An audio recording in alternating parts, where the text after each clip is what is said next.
to live, and when it turns to live, there it is. So, welcome, folks. We are here to talk about the DOGE, post-DOGE, like post-apocalypse, but post-DOGE, right?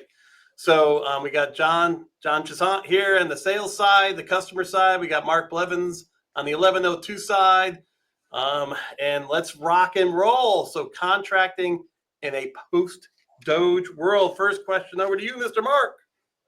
Are we even post-DOGE?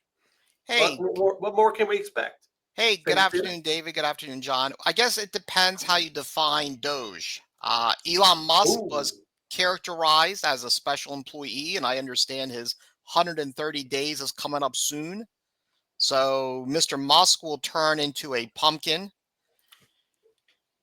But interesting. In what regards kind of pumpkin? Is there special kinds of pumpkins you turn into?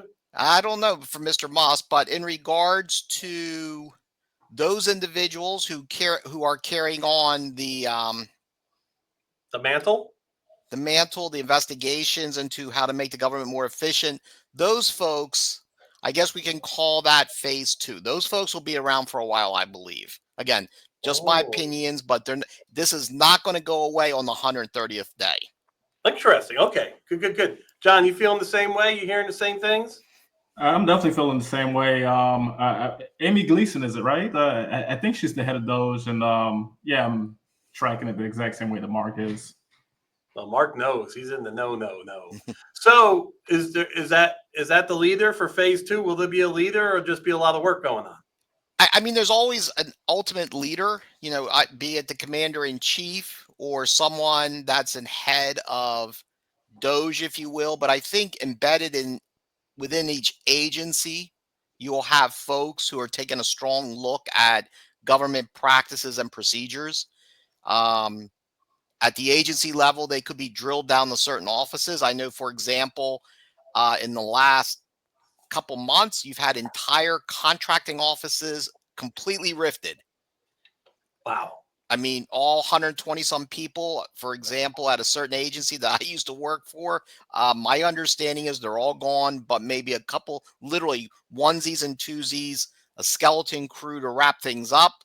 Other contracting activities, they've lost in excess of 50%. So the cuts, they're happening across the board from the folks I've been chit-chatting with. All right, so cuts are in place. Now, when you say official there, are they going to be more like an accountant? Are they going to be like a lawyer? What type of skill set would those folks bring to the table that they're going to be sniffing around and digging into? Well, most of the DOGE investigators that I know of, they're not really 1102s. They're just rather incredibly tech-savvy individuals. They have the ability to look at government data. I believe they finally cracked the code on how to look at a contract number, also known as a procurement instrument identifier, or PID. They've been able to start figuring out, how to start canceling contracts or perhaps not exercising options to avoid termination cost. They're looking at certain types of contracts, and the current administration has made a decision. Those types of awards are not in line with the administration. Therefore, there will be no further awards along those lines, or they're terminating those awards, or they're just going to simply not exercise certain option periods. Wow. Okay. So they're magic data analysis, data analysts, data scientists digging in and looking, and then really trying to tie it to what the goals of the administration are. Correct. In or out, in or out, in or out. Yeah. And I mean, all government contractors, to my understanding, had to respond to a DOGE initiative where you had to set forth all your contracts and a brief explanation how you believe, meaning how the contractor believes it adds value. Yes, we know about that, right? Yes, and we certainly satisfied our requirements in a timely fashion here at SDV. I had a project name for that, I think. I forgot what it was. Project Miraculous or something. Yes. That was a lot of work. Yes, it was. Sure. You are correct. Yes. Yes. So let's talk about this then. This is great. I mean, there's going to be a phase 2, folks. We're going to be talking more about phase 2. Just don't think it ends at the 137th day? Well, the special employee status only lasts for 130 days, 30 days, and okay. the employees being rifted, there were some folks that I understand they were right off the bat. There's another wave or round happening somewhat contemporaneously with this podcast in the next few months, and then I believe we'll see another round of rifts happening end of January or February 2026. Okay, interesting. Okay, there you go. Heard it from the mouth there. We're going to come back to that in another podcast, by the way. So Okay. let's talk about just in summary. In summary, at this point, not post Doge, but to this point, what have been the summary major changes? Like not then just high level. What were been 4 the major changes that have occurred? Well, you're seeing the shrinking of contracting efforts, meaning personnel. You're going to see certain contract awards being either terminated or option periods not exercised, or certain offices not exercising their inherent contracting authority to award certain contracts. So I think that's going to be the big thing. You're going to see a significantly smaller footprint as to who is signing contracts. Interesting. Interesting. John, any major changes you've seen on the people who are buying side? Yeah, undoubtedly. Definitely echoing what Mark, indicated. I mean, there's a few folks, other companies that I interact with who reached out and essentially said the same thing, right? Like they're literally getting no contract action. As far as what I've seen, maybe a little bit of less of a flow than typical for this time of year, right? Yeah. What I'll say also, David, is that there appears to be an additional layer of, for lack of a better word, scrutiny, just to ensure that appropriate items are being purchased in support of the mission of the various portions of the government, is what I'm saying. So it's interesting how fewer people signing can actually do that, right? So the thought process is here: there's fewer people signing. You trust those people to use the methodology that they want to use to make sure that what they're doing is correct. Is that the logic, or no? Well, I think that's one layer, but in a previous podcast, I pointed out my observations over the years working for the federal government when it came to contracting. Yeah, you have. And about 25% of the people did all the work. You had about 75% of the people who weren't signing or working on anything as aggressively as those 25% of the folks who seem to be carrying the water for the agency. So by theoretically getting rid of half the folks, you're still on the right side of the chalk line, so to speak, when it comes to personnel. Interesting. Yeah. So you did talk about that, and that's really intriguing to me, which means that ultimately, as you talk about, the same dollars may be spent. They're just going to be driven by fewer people who actually like what they do and they're fired up and know what to do. Correct. Well, that would be the real one of those performance metrics I would like to see outlined by DOGE. That is, tell us. That's interesting. Good. I mean, yes, we're canceling contracts, and there's a criticism out there by some saying, well, that's not really saving the government any money. So it would be a lot easier if DOGE came out and said, we're saving money, and this is how we define saving money. We're canceling contracts for those goods and services we do not feel are, worthwhile, or whatever the rationale is. That would get rid of that criticism. But when it comes to saying we're going to, our goal is to cancel X number of dollars or to suspend or either stop a certain dollar amount of spending, the issue is, for me, will I see some sort of back end? And what I mean by that is, will I see, for example, my taxes go down? Yep. Okay. Or example, every year the federal government, which is the world's single largest buyer of goods and services, will the federal procurement dollars go down? Yeah. Or will we see small business participation increase? Over the last 15 years, about 50% of all small businesses have left the federal marketplace. So now maybe we'll start looking at the Small Business Administration and all the different agencies that have, all these OSDBU or SBA, type offices, and ask them, how do you really measure your success? Mm. Because it's certainly not, increasing the industry base by having more companies participate in the federal procurement process. You certainly throw more dollars at them for those who remain. Oh yeah, that's why they stay. They start sucking it up I like a mean, vacuum. yeah, I mean, the dollars went up, I think 10%, but it went to 50% less businesses. There's so So, much risk in that. As a procurement officer, there's a lot of risk in that. yeah. And so, I mean, that's not really a measure of any success in my mind. So I think one of the consequences of DOGE is you may have an effort to have real performance metrics when it comes to agencies, contracting offices, as well as 1102s. Because right now, there really is no sense of accountability. Mhm. I think going into the future, we will start seeing the beginning of some notion of accountability. Ooh, Yeah, interesting. it's interesting. I'd be curious to understand of all the dollars saved. I mean, where do they go to? The, Well, the in a deficit? in a perfect world, they should not be coming back. No, I mean, that's the thought process, right? well, if we saved them 1 year, why would we figure out? I mean, that's one of the rationales that always, I can never figure out was this, frenzy to spend the last penny in the United States Treasury on September 30th. So if we get rid of that mindset and we turn those dollars back to the US Treasury, I wouldn't understand why we would at some point in the future say, oh, we got to catch up and spend those dollars that we saved from the prior fiscal year. It's interesting. Even though we know this happens in the government, the reality is in most large commercial organizations, a similar mindset happens towards the end of the budget period. If I have leftover money, I'm using it because I don't want to get a smaller budget number next year. Correct. And And we know budget size means whether you're valuable or not. correct. And hopefully, if there is going to be some sense of government efficiency, we get rid of that mindset. Actually, agencies or offices should be rewarded when it comes to turning dollars back. Oh, turning dollars back.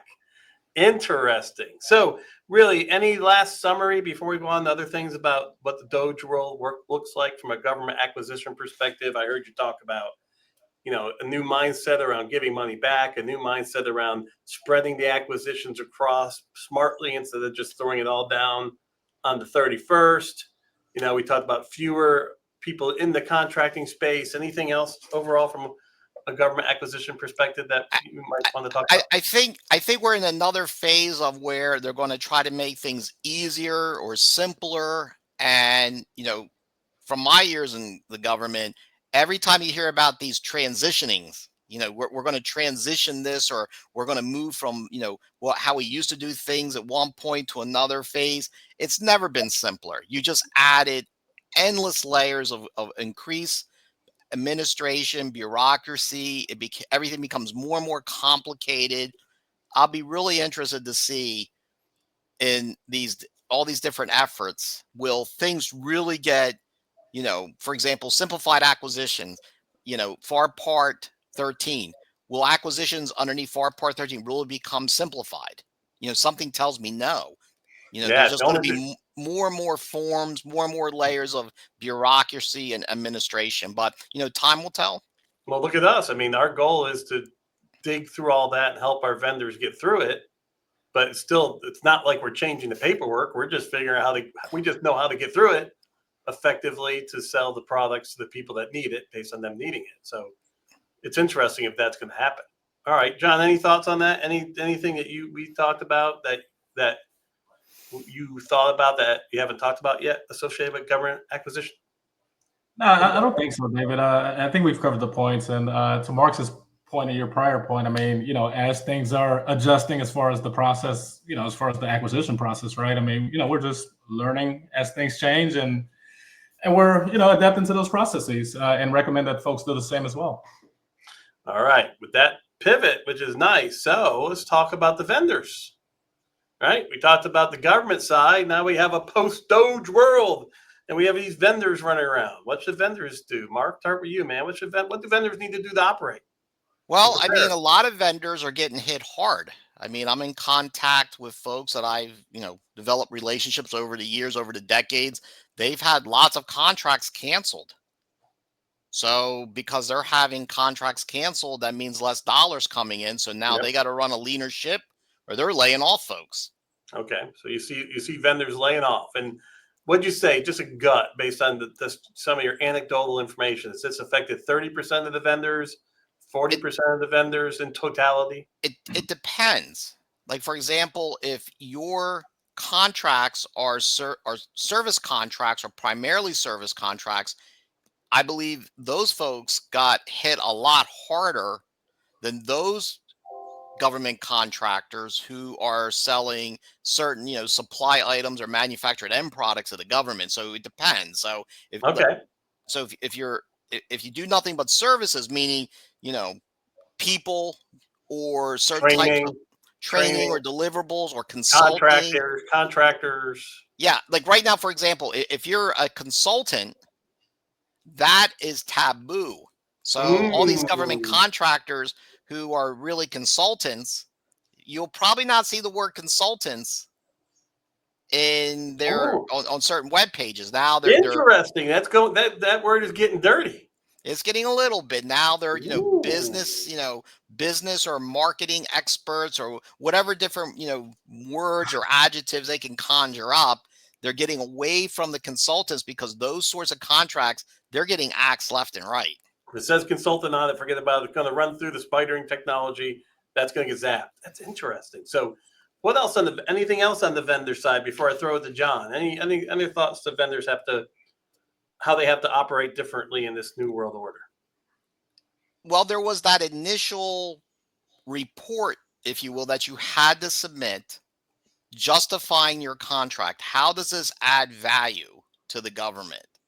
I think there's going to be some reflection. Okay. Like what are we doing? Again, a private company is motivated by profit, which it should be. But the issue now is there is some analysis. How is this contractor, those services being provided underneath that contract, how are they really providing value to the government? And I think that vendors are going to have to show that. Vendors are going to have to be able to talk in terms of that at some point, because someone's going to start making some very difficult business decisions. And then when you're selling a Da Vinci robot, the justification is significant, and the number of surgeries that can be done, and the reduction of people coming back in because they have infections and things like that. So there are some products that really seriously showcase that, and it's kind of exciting that that's going to be the case, that those products can start to shine a little bit instead of being buried in all the other crapola that the government. Yeah, I mean, because Da Vinci is a supply contract. We're selling a manufactured end product to the government. However, when the government gets that manufactured end product, what the government is actually providing is a service to America's veterans. Yes, surgical services. So when you look at that, those sorts of contracts are probably going to stick around for quite some time. Yeah. But if you're selling some sort of labor category to the government, those labor categories, by way of all these different contracts, will probably, a lot of them will be determined as not really being necessary, and you're going to start seeing less and less of those on sam.gov. Mm-hmm. Have you heard anything? This is just hypothetical. This came to me in our conversation. Have you heard anybody talk about creating a large language model for an 1102?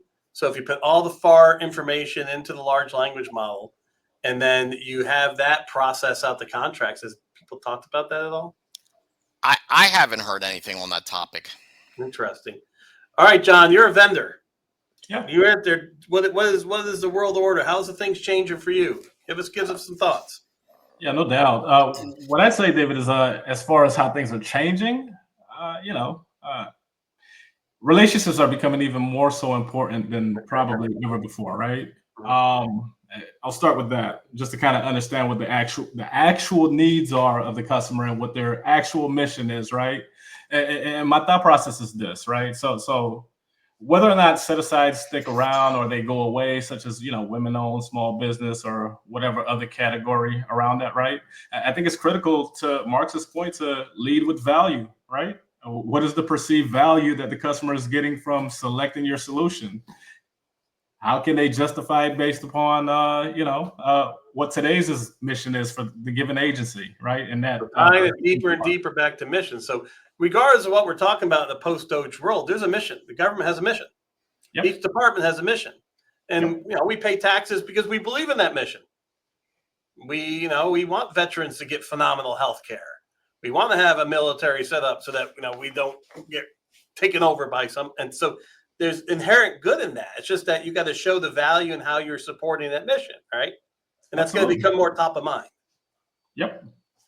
That's interesting. That's really interesting. Value first.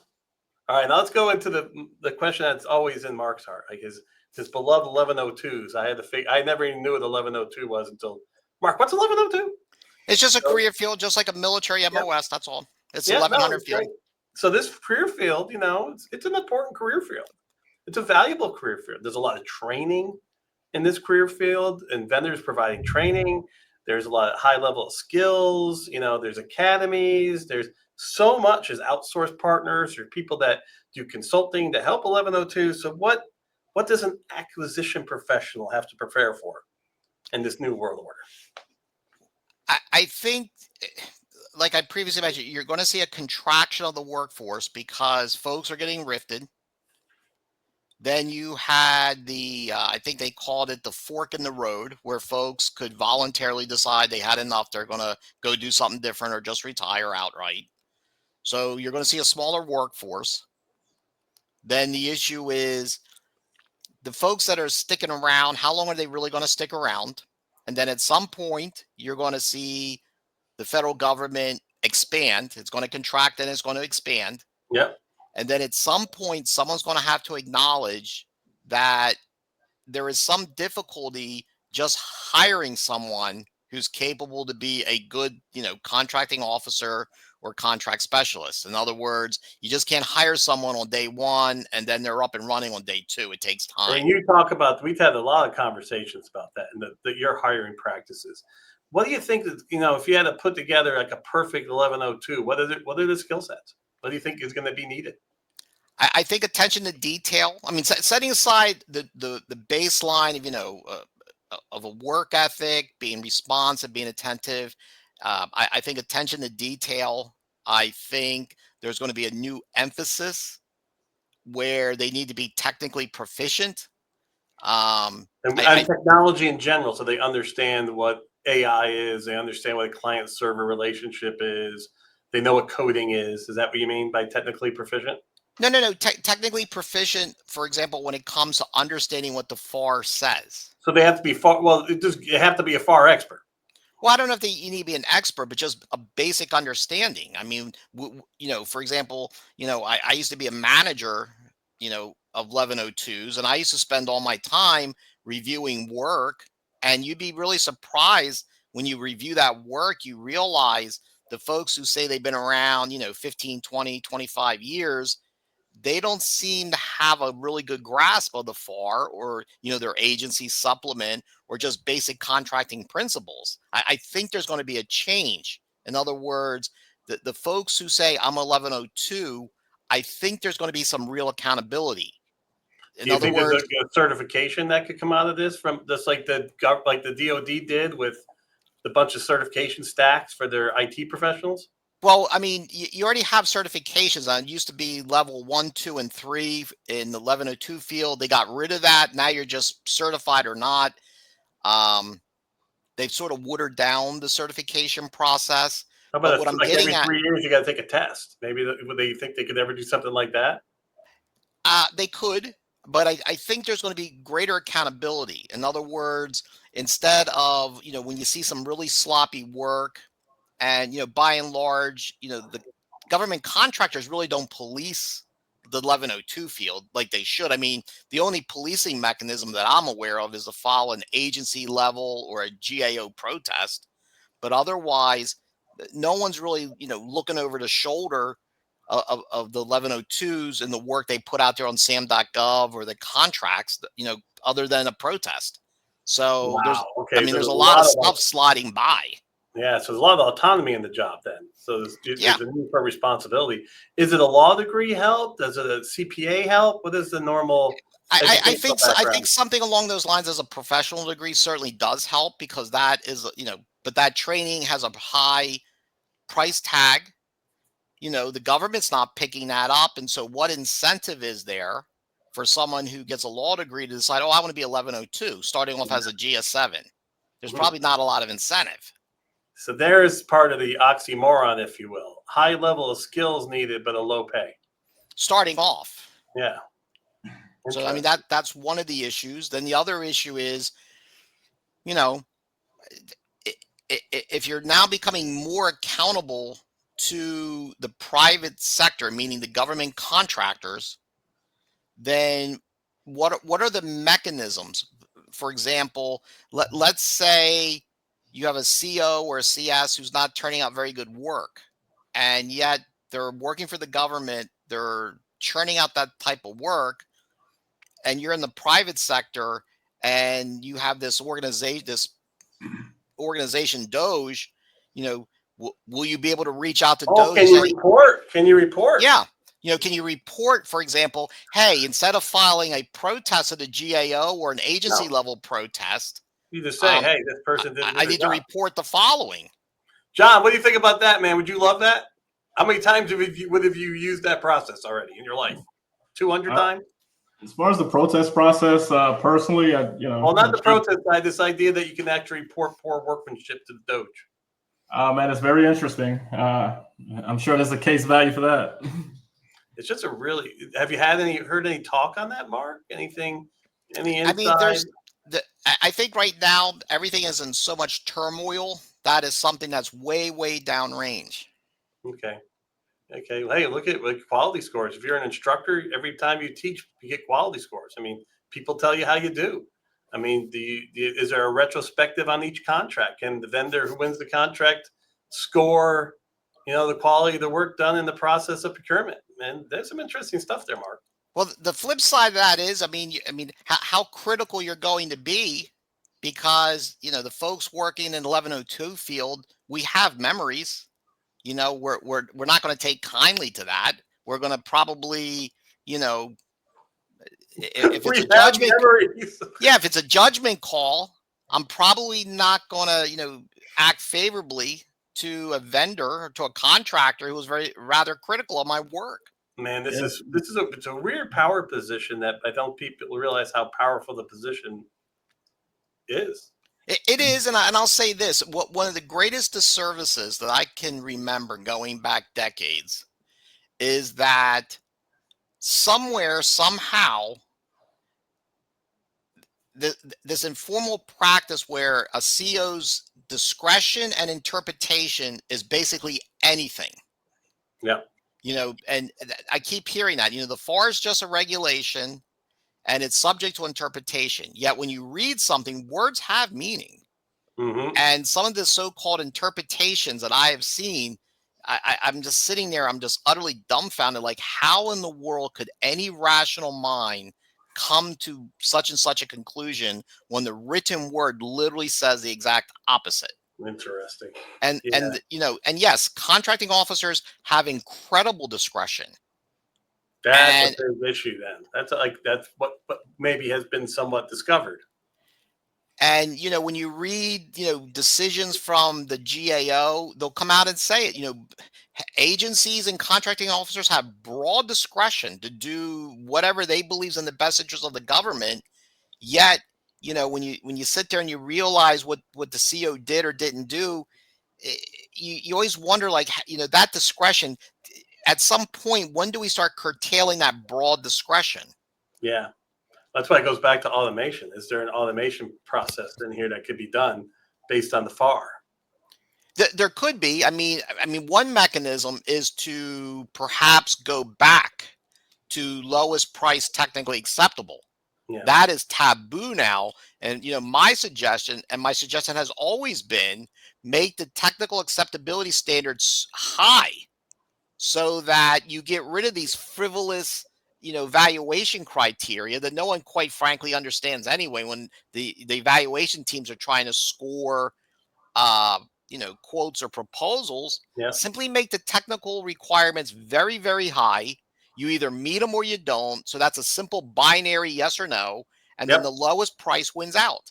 I mean, that would be one of the most significant things DOGE could do is go back to lowest price, technically acceptable, and force the agencies to really define their requirements and to really define what are the true technical requirements of a contract. And I can say, in the last, I would say the last 10 years of my career, it was almost utterly lacking.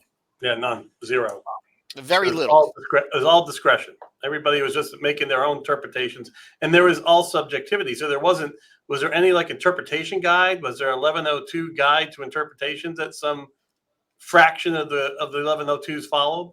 Well, no, I'm more talking about, when you put a solicitation out and you say, well, these are the technical Oh requirements. no, I got that. What I'm saying is that, so you're ultimately saying that the 1102 in the past world before DOGE, and we still in DOGE, had a lot of discretion about how they viewed it, right? Yes. Was there any like philosophy they followed? Was there like a group of methods? Everybody just did their own thing. That was my impression. Wow. I mean, it's been my experience. I can tell you right now that the documents that I review on a weekly basis, they're all over the place. They're still there. Anyway, and John, you see the same thing, I'm assuming, right? All day, every day. All right. So we're over time. I'm sorry. No, not by much. So what we're going to do is we're going to do part 2 on this, because there are some areas that we want to dig in deeper. Mark, John, phenomenal, great information. This was incredible. It's a lot of great stuff, and we're certainly going to be cutting this up and then offering it up to our clients in different nuggets as well, so they can hear some of the great information. Yep. With that said, we are finished. All right. Thank you, David. Thank you, John. Thank you, guys. Have a good Memorial Day holiday. Yep. Everyone have a nice holiday.